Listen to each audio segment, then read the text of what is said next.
Hey, what's going on YouTube land? It's your boy TJ and welcome to my YouTube channel, Wrestling Nostalgia, where I give my reviews of WWE shows and PLE events. And today we are going to be reviewing Raw, June 24th, 2024. But before I get into my review, just go ahead and give that thumbs up a like. It helps push my video through the algorithm. And without further ado, let's go ahead and get into the Raw review. So we open up Raw with Drew McIntyre. We're going to nickname him Drew Crybaby because I'm so sick of him crying about this World Championship match that he caused via himself. So he comes out and he says, yeah, everybody was talking about me quitting WWE and everything like that, but they're not talking about that anymore. They're talking about this. Go ahead and roll that beautiful bean footage. So he shows when he invaded SmackDown and destroyed CM Punk, and he says, yeah, I hope they're feeding you through a straw. I hope you're uncomfortable, and I hope that you're miserable wherever you are. And when you see me win that world title, I hope it burns you up inside of whatever hospital bed that you're sleeping on. And I'm like, ooh, well. And also, he actually has one of CM Punk's bracelets.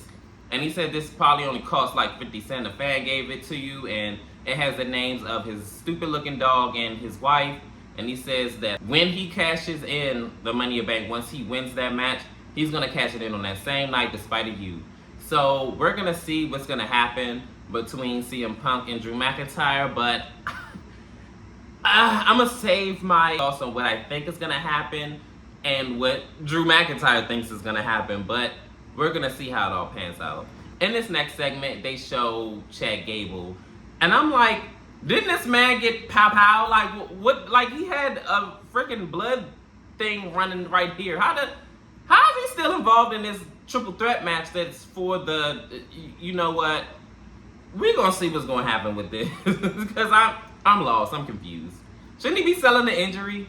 And here we are in our opener match: Liquid Kaiser versus Braun Breaker. Woo! I tell you one thing.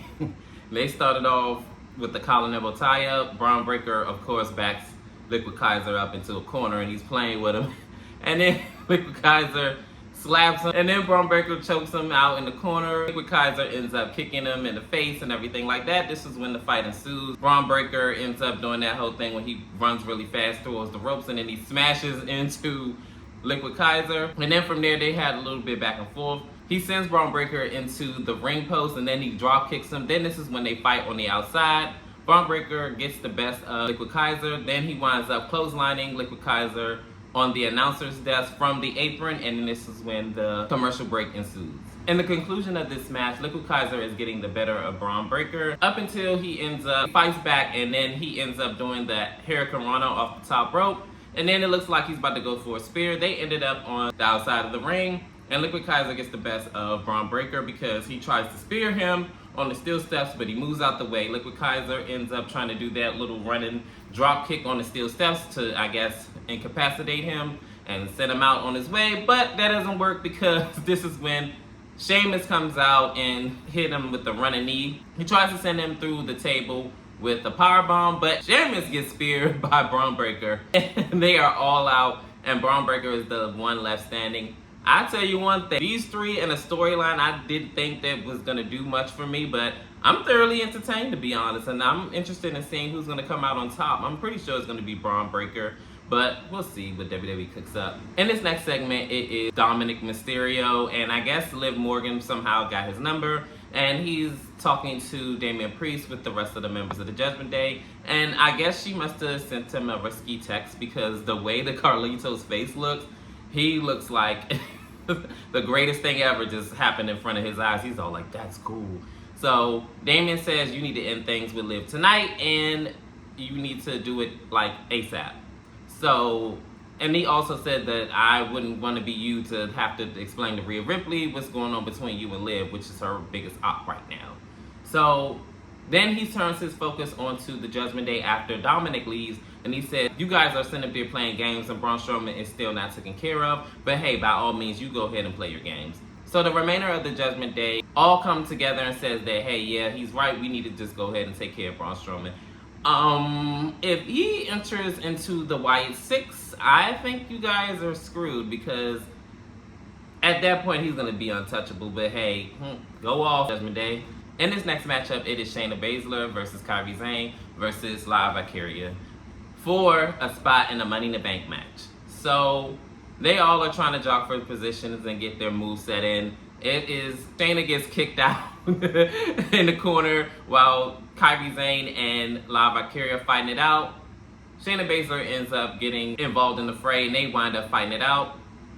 Then this is when Kairi Sane gets her move set in. She winds up doing double hurricane rana and sending them both outside of the ring. This is when Kairi Sane gets up to the top rope and wipes them out with a crossbody, and this is when the commercial break ensues. In the conclusion of this match, everybody is on the outside and they're beating up on each other. Then they get back in the ring, and this is when Kairi Sane ends up in the Harafuda clutch, but La Valkyria breaks it up and tries to get a quick pinfall win over Shayna Baszler, but it does not work. This is when, after a little bit back and forth later, Shayna Baszler gets the Harafuda clutch on La Valkyria, but she ends up reversing the move into a near pinfall. Shayna Baszler ends up kicking out of it and eating a insane elbow. This takes Shayna Baszler out of the match. Kairi Sane ends up getting hit with a Nightwing by La Valkyria, and 1, 2, 3, La Valkyria is going to Money in the Bank in Toronto. So we're gonna see what's gonna happen. I kind of already figured that La Valkyria was gonna win. This is actually not a bad option. The other person was probably gonna be Shayna.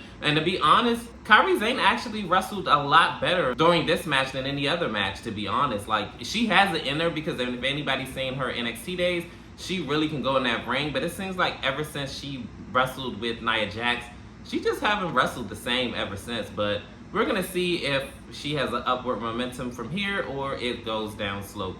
But hopefully, I wish her the best though. And Shayna too, because she was a beast as well in NXT. But anyways, in this next segment, it is the Women's World Champion, and she is out in the ring confessing her love for Dominic, and she says that even though you've been ignoring me, I'm coming out to the ring to get your attention because I really need it. And you know, I got this daddy's little girl shirt, you know, this daddy's girl, and I just want to go ahead and, you know, come out and celebrate you, yeah. And I'm all like, girl, I'm trying to figure out what the fuck do you got going on. Are you okay?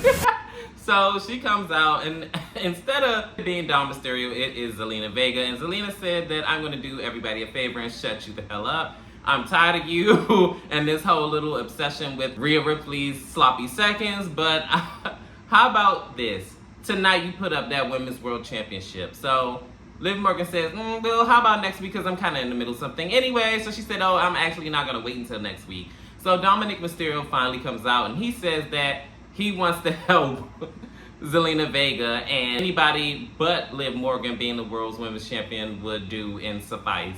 So he also said that he got the gifts, and he didn't like them. As they're going back and forth, and he said that he wants to help, Zelina said, oh, this is rich coming from you, but yeah, go ahead and continue. So he said that he knows that Mommy and Zelina Vega has history or whatever, but like I said prior, that anybody would suffice being the world's women's champion but Liv Morgan. So Liv Morgan is just looking all confused and stuff and everything like that. And as Zelina Vega is going back and forth with Dominic and saying that she doesn't need his help and wants nothing to do with him, this is when Liv Morgan attacks, and she is beating the holy hell out of Zelina Vega. Rey Mysterio comes out and breaks up the two, and this is when Tom ends up shoving him down on the ground, knocking him on his keister, and Liv looks like he just proposed to her, and she's all elated like, oh, my hero, no, don't leave me in this ring, you know, you're my man.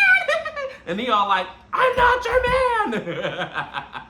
So we're gonna see the development and if and when Zelina versus Liv Morgan is exactly gonna happen, if it happens, and where it's gonna take place. When we come back, Liv Morgan is still on her stalker stuff with Dominic Mysterio, and she says, oh, well, wait up. I just wanted to tell you thank you for being my hero, because like you just saved me from your deadbeat dad. So he's all like, look, I just don't like him. Like, I don't want nothing to do with you, basically, what he's saying. But I mean, he's not actually saying it, but his body language is saying that while she's all hugging him and he's not like embracing her back. He leaves and she's all starstruck like, oh my man. And I'm all like, girl. Get it. So this is when the delusional R-Truth comes, and he says, oh, don't you just love it when love's in the air? And yeah, I don't know if it was, I forgot what he called it, Dominic or something like that. So basically, make a long story short, she tries to manipulate him into a match for the World Tag Team Championships later on tonight against JD McDonough and Finn Balor. He says that's no problem, sure. And she said, I'm sure you can make it happen. You're one of the best tag team wrestlers of all time. He said, yeah, I'm one half of the tag team champions. She said, that's right. So I guess later on tonight, it's going to be a tag team championship match. JD McDonough and Finn Balor versus the Awesome Truth. But I'm trying to figure out how he's going to do that if he's on commentary tonight. But speaking of which, The Miz, it goes back to the commentary desk, and The Miz is saying how he needs to go to see Adam Pearce before R-Truth does. Hey, good luck with that. And now we are here in our triple threat Money in the Bank qualifying match. It is Chad Gable versus Bronson Reed versus Braun Strowman. Woo, I tell you one thing, Chad Gable always finds himself a rock in a hard place between these two giant of a men. And he ends up starting it off with trying to chop Braun Strowman, then Bronson Reed. And then they ended up chopping him down to the ground. Now it's down to 2 bronzes of the match. They end up, fighting it out and things like that. Braun Strowman ends up getting caught up in the ropes. That was kind of crazy to me. Bronson Reed ends up sending Braun Strowman out of the ring. And then this is when Chad Gable comes back and tries to German suplex him. But it doesn't work. He winds up sending him outside of the ring. And Braun Strowman ends up catching him barely. And then as they're trying to fight and play tug of war with each other, they wind up both getting taken out by Bronson Reed in a suicide dive, and this is when the commercial break ensues. In conclusion of this match, everybody is trying to get their big moves in and everything like that. The Judgment Day comes out because, like they said, they want to take out Braun Strowman, and they actually do. They actually do take him out of the match and beat him down all the way up the rafters. And this is when Chad Gable is on the top rope and he moonsaults Bronson Reed while he's laid out. And 1, 2, 3, Chad Gable is qualifying for the Money in the Bank ladder match. Yay! I really thought they were going to take him out of the match, but he actually wins. And this is a very hollow victory because this is when the Wyatt Six come out, or at least one of them do. Nikki Cross. She crawls, and I don't understand why Chad is still in the ring. You need to get out of there, which he does finally after about 5 minutes. And then Nikki Cross goes out to where Michael Cole is for whatever reason and places a box on the table, and then she walks off. And then I see 2 strange men laid out on the table, and I'm like, damn, how the hell does it? Because I guess that was Chad Gable's security. But we're gonna see what's gonna happen later on tonight. But I don't feel like this is gonna be the last time we see the last of the Wyatt family, of the Wyatt Six. It's getting creepy. In this next segment, Chad Gable tries to talk to the Alpha Academy and tries to recruit them back and apologize for his actions over the last couple of months. But Otis says that what happened to you last week is, horrific, and I do apologize for that happening, but I stand by my word and I'm done with you. So he turns his back on Chad Gable. Maxine Dupree says, look, we just all been through a lot and you really put us through the ringer. We all looked up to you. You were like Otis's big brother and you really disappointed him. Maybe you need to just give him some time. I'll go ahead and try to talk to him, but just let me handle this. So she goes back to talk to Otis and everything like that in the locker room area. And then this is when the Creed brothers and Ivy Nile asks Chad Gable, is he okay? And he says, no, I need help. We're going to see what the development is going to be with the Creed brothers and Ivy Nile. I actually prefer them being together over the remaining members of the Alpha Academy. I think that is a little bit better fit. But we're going to see how everything's going to play out. In this next matchup, it is Katana Chance and Kaden Carter versus the women's tag team champions, the Unholy Union, Alba Fire and Ala Dawn. This match starts off with them all trying to hit their big moves kind of early. Leading up to the commercial break, I think either Katana Chance or Kaden Carter end up diving out on the tag team champions, and then we go to commercial break. After the commercial break is over, towards the end of the match, the Unholy Union hit their double team maneuver and they win the match. But after the match ends, this is when Damage Control comes out and beat up on both these tag teams and lays them out. And this new aggressive side of Io Sky, Dakota Kai, and Kairi Sane is definitely a force to be reckoned with. But we're going to see what's going to happen if they want to put their name in a hat for the Women's Tag Team Championships, or maybe they just wanted to cause damage. In this next segment, Liv Morgan is coming out of the Judgment Day's office, and she said, "Hey Damien, bye Damien," and I'm all like, girl. She is not going to quit on her revenge tour because she said it is still going on, okay? So Damien is talking to Finn Balor, and he says this is looking a little fishy. Finn Balor says that you have nothing to worry about. She just let us know that we have a World Tag Team Championships matches. It's probably too good to be true. This is when Damien says, yeah, it probably is, but hey, good luck in your match tonight. I'm telling you, I feel like the swerve is going to be that Liv Morgan is working her way to break up the Judgment Day, and she's going to do it by all means. If Dominic Mysterio isn't going to give in, it looks like she's going to go after his members, and it's right on brand. If anybody watched that whole Chris Jericho and Trish Stratus storyline, you get the vision what she's doing.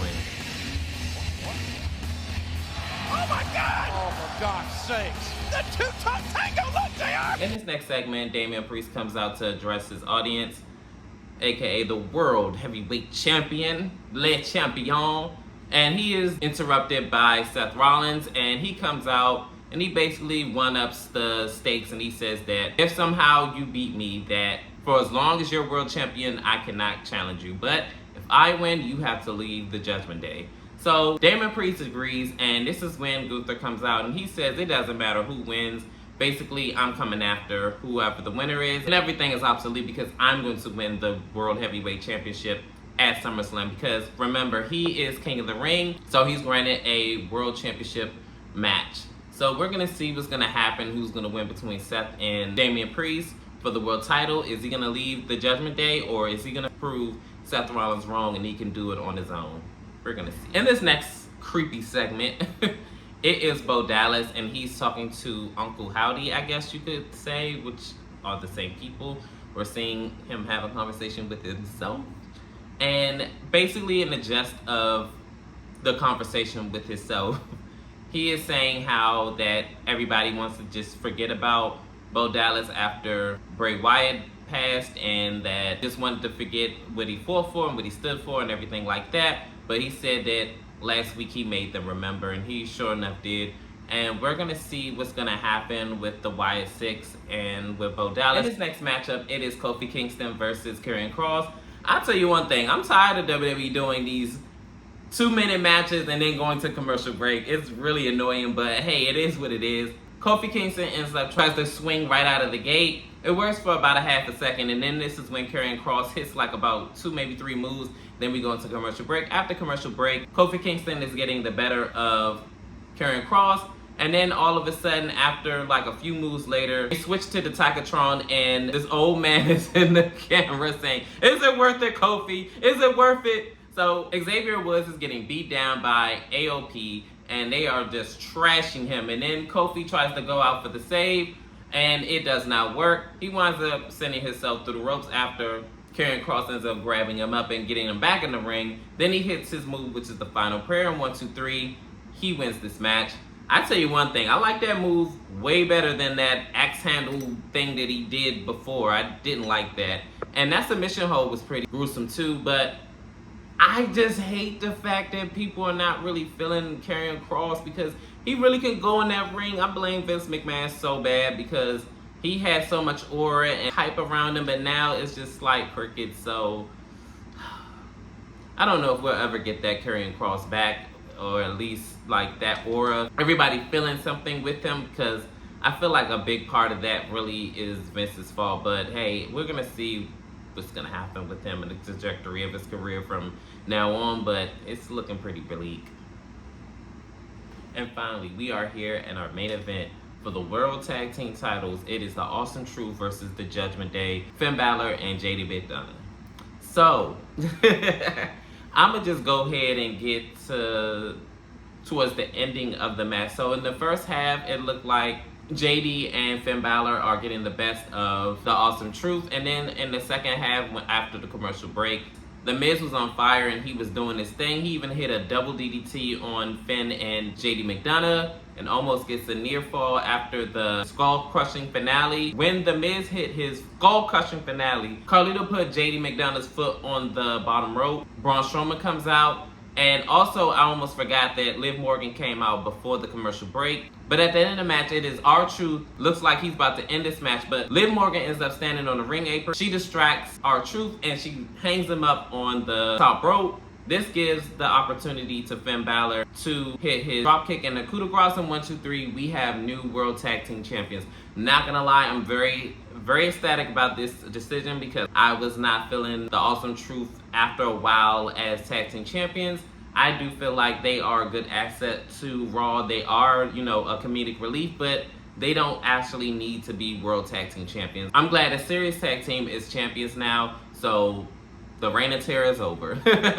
So anyways, that is it for my Raw review. I'm not gonna lie, this Raw was definitely good. It definitely wasn't better than last week's SmackDown, but it is definitely progressing in the storylines and I'm really here for it. So anyways, leave it in the comments. How did you feel about Raw? Did you like it? Did you love it? Did you hate it? Did you not? Leave it in the comments, and as always, help me grow my platform and like, share, and subscribe, and peace.